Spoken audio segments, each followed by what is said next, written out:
Hey guys, welcome back to the Hide. We're back out at the review table today. I know it's been a little while since I've posted any videos, and I've just been kind of running through my mind, what kind of do I want to do next? And I basically just decided, the Hide needs a little bit more revolver in it.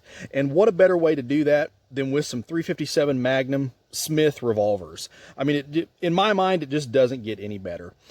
I just have a real high affinity to Smith Wesson revolvers, and these two just absolutely fit the bill. These are two of the newer combat Magnum production revolvers. We have the 2 3/4 inch kind of snubby 357 model 66, and then we have the 4 1/4 inch barreled model 66 357 Magnum as well. These two kind of serve, I guess, a little bit different role. But I just wanted to kind of go over them a little bit, give you some overview of the revolvers. Maybe this is something that you might think you might be interested in, just looking for a little bit more information. And we'll take a look at them and get some rounds fired down range and let you guys see them in action as well. But to kind of start off with, here is the 2 3/4 inch barrel. It is clear. And I mean, it's a Smith & Wesson. I have seen some conflicting reviews on these guns. Maybe I'm just lucky, but I've noticed a few people that have complained about burrs on a few of them. I have not seen that on any of mine. They have been absolutely flawless. They have shot flawless, as you would expect. The cool thing about these Model 66s is, even with this 2 3/4 inch barreled revolver, you still get a full-length guide rod. And that's due to them putting the ball detent catch on the crane, or the inside portion of the frame where the crane is there, instead of out here to catch the tip of the ejector rod. So that's something kind of different. The barrel in here, it's a full molded barrel. It's not cut off like some of the earlier ones were. I mean, it's just a really solid filling pistol. These are built on the K-frame.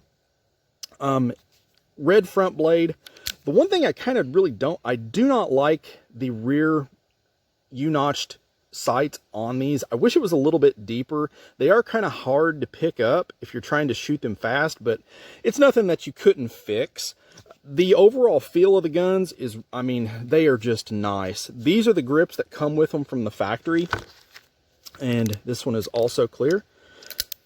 And they feel really good in the hand, guys. I'm not going to lie. Now, one thing that is a little bit different is this one has a little bit of a white outline on the U, whereas the 2 3/4 inch version does not. So, but overall, these are probably two of my favorites. I love the black accents. You have the black hammer, you have the black slide release, and the black trigger.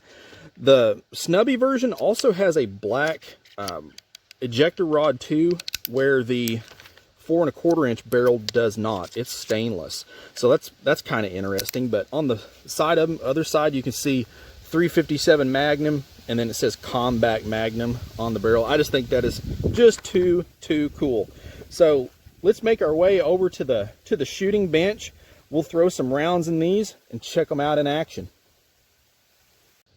All right, guys, we've made it over here to the shooting bench on the pistol range with our Combat Magnums. We're going to take a look here at the 2 3/4 inch barrel version first. I've got some 38 special hand loads to shoot here, as well as some 357 Magnums. So we're going to put a few cylinders through each of these and just kind of let you guys see it in action. But I have to say, overall trigger feel on these revolvers is what you would expect from Smith & Wesson. It does have a fairly heavy take-up, but it's got a very noticeable wall and extremely crisp break. So they're very, very easy and very controllable to shoot. It's just, they're just, they are just a pleasure. That K-frame just absolutely absorbs all the recoil, especially in 38 Special. But let's try some of these 357 Magnums here. I'll let you see how it fares. Again, these are 6-shot revolvers. All right, so bit more.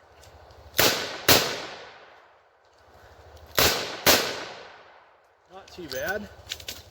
All right, guys, so next up is going to be the 4 1/4 inch barreled Combat Magnum. Now, I have to say I'm a little bit biased on these, especially the 4 1/4 inch. To me, a 4-inch barreled 357 Magnum is just about perfect. Now granted, I'm not going to carry something like this EDC, although you could carry the 2 3/4 inch, and I do occasionally, but the 4-inch barrel makes it a little bit more cumbersome to take around and EDC, say, under a shirt or what have you. But now for range work, they are about perfect. That K-frame, like I said, it just absolutely eats up that felt recoil, especially with 38 Special and even into 357. So let's take a few shots with it and see what it does.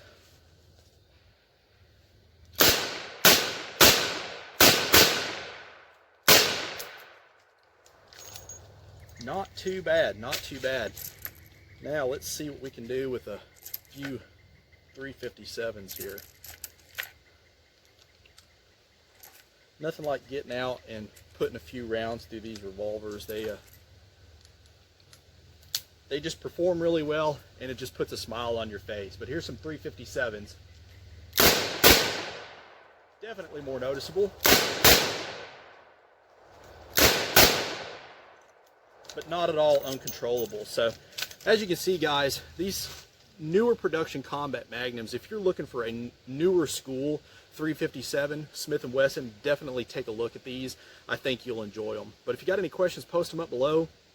If you like this content, let me know that below as well. I'm always glad to interact with you guys. Hit us up over on the Facebook page, and as always, shoot straight. Later.